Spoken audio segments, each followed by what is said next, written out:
Have you ever found yourself staring at an instruction manual for something? Maybe assembling furniture or something bigger.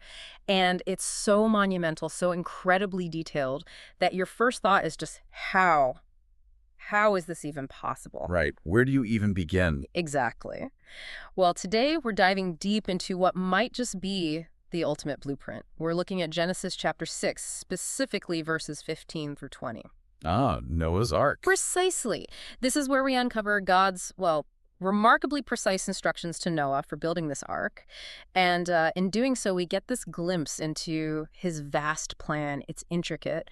And it's not just about saving humanity, but really all of creation. hmm And our mission really in this deep dive is to try and unpack the sheer scale of it. I mean, it's almost unbelievable when you stop and think about It it. really is. We want to look at the surprising architectural wisdom hidden in those instructions, face that sobering why behind it all, Yeah, that's a big one. and also see the incredible promise, the partnership that emerges. You should walk away with some real insights, hopefully, into how, divine instruction meets human action. What it means when plans are both huge and super detailed. Exactly. Okay, let's jump right in then. The sheer audacity, maybe.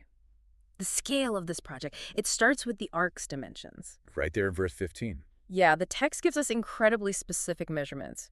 300 cubits long, 50 cubits wide, and 30 cubits high. Which sounds ancient, but what does that mean for us? Well, doing the conversion, it's roughly 450 feet long, Wow. 0.75 feet wide, and 45 feet high. Now, just picture that for a second. That's huge. I mean, when you actually convert those cubits, you suddenly realize Noah was basically asked to build something the size of a modern cargo ship. A cargo ship, seriously. Yeah, maybe not the super tankers of today, but certainly a very large vessel. And what's really astounding here, I think, isn't just the raw size. It's the implication for engineering back then. With ancient tools. Exactly. Using, like, Bronze Age tools, we assume. This isn't just big. It almost hints, doesn't it, that the divine help might have extended even to the how-to of construction. It certainly challenges our neat ideas about ancient capabilities. It absolutely does. I mean, it's one thing to be told, build a big boat. Fine.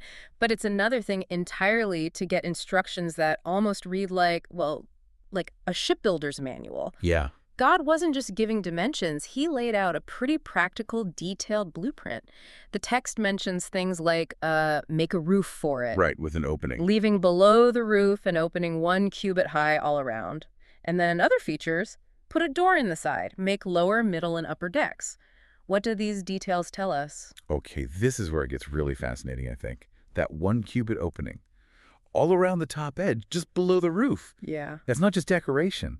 Think about it. You got thousands of animals inside. Right, the smell alone. Exactly. And the waste, the heat, everything in a closed box for potentially over a year, that opening, it suggests really ingenious, practical ventilation, air circulation, maybe some light, maybe even rainwater collection. It's clever. Huh. Never thought of it quite like that. And then the 3 decks, lower, middle, upper, that's just incredibly efficient use of space, isn't it? Like a floating, multi-story stable or habitat. Yeah. It really underlines that this whole thing, it wasn't just about faith. It was also about meticulously following instructions that were surprisingly practical. So it wasn't just a mythical box, it was designed to actually work. Precisely. Yeah. And that shape, probably more rectangular, box-like rather than sleek for sailing. Right. Less for speed, more for just floating. Exactly. Stability, like an unsinkable barge designed to just ride out the waves for months. Perfect for the job description, really. Right. Okay, so we have the massive scale, the practical design, Yeah. and then right after all these structural details, the text hits you. It hits you with the why. The profound, almost chilling reason for this whole massive undertaking. God's declaration is just, explicit, powerful. I am going to bring floodwaters on the earth. To destroy all life under the heavens, every creature that has the breath of life in it. Everything on earth will perish. Wow. That's a stark pronouncement. It truly is. And it's important to see this isn't presented as like an arbitrary act of anger.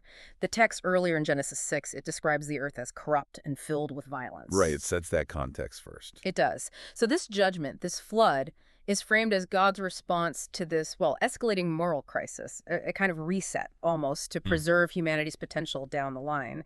It's definitely a sobering moment. It highlights God's justice, the idea that he's not just ignoring the deep brokenness he sees. Yeah, sobering is the right word. Yet, right in the middle of that judgment, this beautiful promise emerges. Hmm. Because immediately after that declaration of destruction, God says, but, big but, I will establish my covenant with you.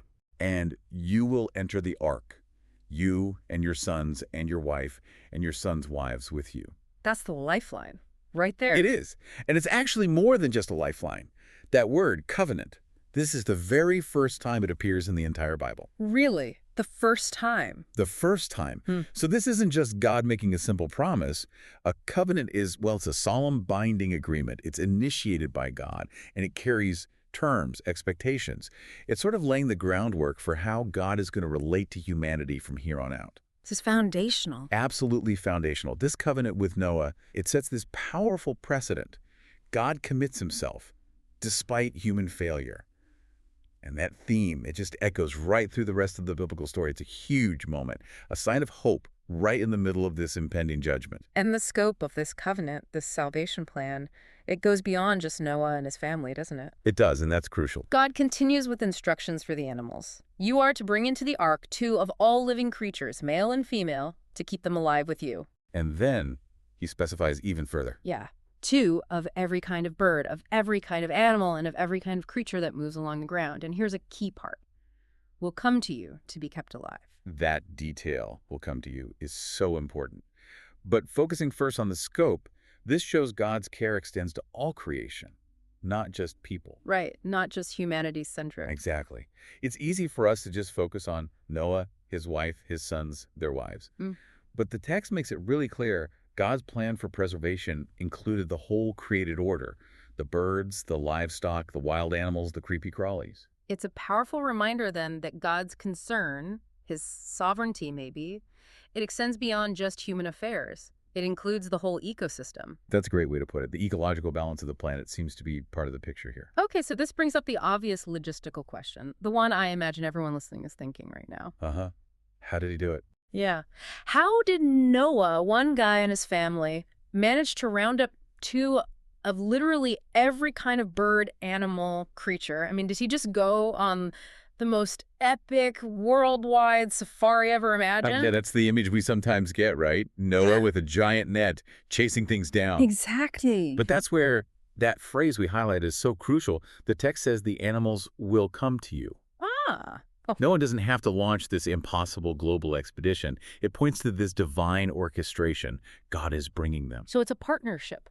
Absolutely. That's the Yeah. perfect word. Noah's obedience, building the ark according to spec, that's paramount. He has to do his part. But God is clearly orchestrating the whole thing behind the scenes. From the blueprints to the passenger list. You got it. He's involved in every step, from the precise cubit measurements of the ark, right down to the miraculous logistics of assembling all that life. Yeah. It suggests, I think, that when God calls us to something that seems impossibly big, Yeah. he also provides the details, the resources, the help we need along the way. It's truly this divine human collaboration unfolding. That's a really powerful concept. So, okay, let's bring this home. What can you, our listener, really take away from this deep dive into Genesis 6? How does this ancient blueprint, this story, connect to life today? Well, I think one key takeaway is that God's plans often seem to be both incredibly big, like the overall vision, and remarkably detailed, like the specific steps. Okay. So that prompts a question for us, doesn't it? Are we willing to trust him with both? With the grand vision, even if it seems overwhelming, and with the specific, maybe sometimes mundane steps he asks us to take along the way. Trusting the process, basically. Trusting the process, exactly. And the second big thing is that principle of partnership we just talked about. How can we actively work with God in the tasks he gives us, trusting that he'll provide what we need? Like Noah trusting the animals would show up. Precisely. Yeah. Trusting he'll orchestrate things, provide resources, maybe even bring the right people or opportunities to us, just like the animals came to Noah.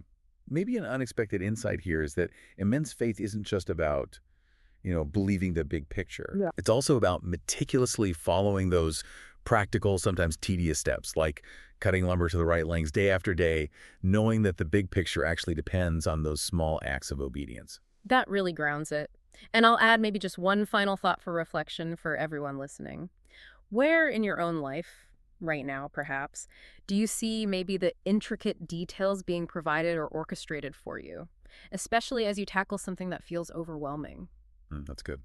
And how does recognizing that maybe encourage you to respond with both faith and action, just like Noah did? Yeah. Faith and action together. So we've journeyed through the ark's incredible dimensions, we've marveled a bit at its architectural precision, and we've confronted those profound reasons for its creation. God's justice, yes, but also his unwavering grace and his really expansive care for all of life. It's quite a picture. Huh. And maybe as you go about your day, just consider this. Think about a time when you felt called, or maybe just pushed, towards something that seemed utterly overwhelming. We've all been there. For sure. And looking back, did you notice any subtle ways, or maybe really obvious ways, that the details, the resources, the how-tos were somehow provided or orchestrated for you along the way? It's worth thinking about. And hey, we'd love to hear your insights on this. Sure. Share your reflections, maybe how you see intricate plans unfolding in your own life, or perhaps any questions these verses spark for you. Yeah, keep the conversation going. Keep exploring, keep questioning, and definitely keep diving deep.